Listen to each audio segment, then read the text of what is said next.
Ang tagal yung nawala na ng projects after 2 wives. We were together, hindi ba? Hinintay ko po si Patrick magkatrabaho ulit eh. Para mag-iisay ko si Jason. Sabi ko, hindi ako magkatrabaho pag hindi ko kasama si Jason.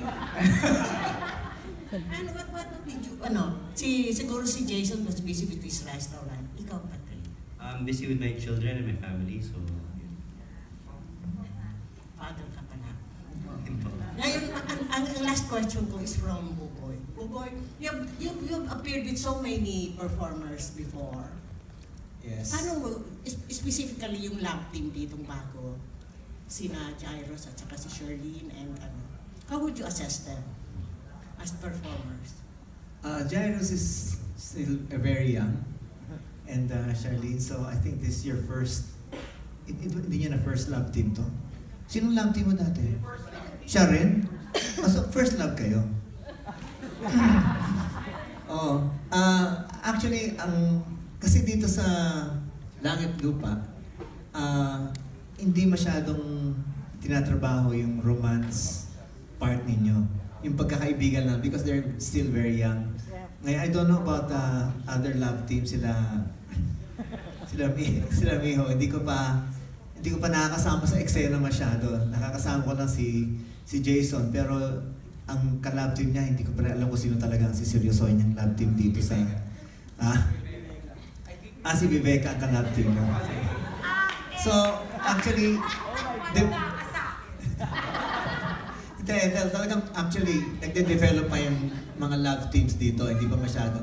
Actually, we're still concentrated on the kids pa lang sila. At kanina tinatanong mo kung sino mas magaling sa kanila.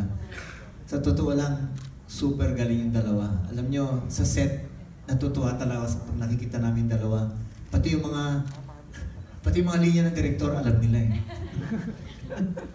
Tawa ng tawa. Yan lang po. Thank you, Kuya Buboy. May pahabol yata si Manay, Aaron. May gusto yata follow-up question si Manay. Nagkakaroon ka na ba ng pagkakataon makatrabaho ang isang child actress? Halimbawa, katulad ni Angelica, who is now, maituturing na one of the best dramatic actresses we have. Wala pa. Ang last ko lang na ginawa was, I was with Annalisa.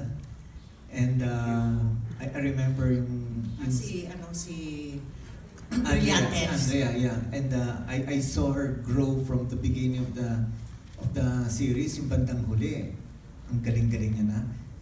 That's why I won't be surprised kung itong dalawang kids na to by the end of the series, super galing na. Kasi sa simula pa lang, nakita ko, ang galing magtrabaho talaga ng dalawa. And yung nga, sabi nga ni Ruel, may problema lang na limited yung shooting time namin for the kids, no? But these kids are so good, so talagang kahit na maiksi lang yung time na allotted for work nila, nakakatrabaho sila ng matindi at masugid naman.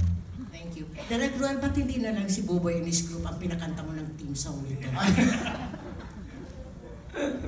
Iniintay ko nga, baka malay mo meron namang isunod. Pero yun, gusto ko nga rin palang idagdag that yung story, as you can see, magfo-focus sa mga bata nung simula, but along the way ay madidevelop na rin lahat ng mga other characters. At meron pa nga mga ibang characters na hindi na namin naisama sa press con kasi ang dami-dami pa. But you'll be surprised, maraming mga actors dito sa show. Thank you, Direk. Ang layo na sa... Salamat, Direk. So, klaro sa atin na sina Jailyn saka si Tomiho, sila yung magdadagdag ng kilig sa story. I wanna know yung characters ni Ellen, kasi kanina sa trailer parang nanakot ka doon sa dalawang bata. I wanna know kung ano magiging role ni Kit Kat, ni Viveka, ni Yam.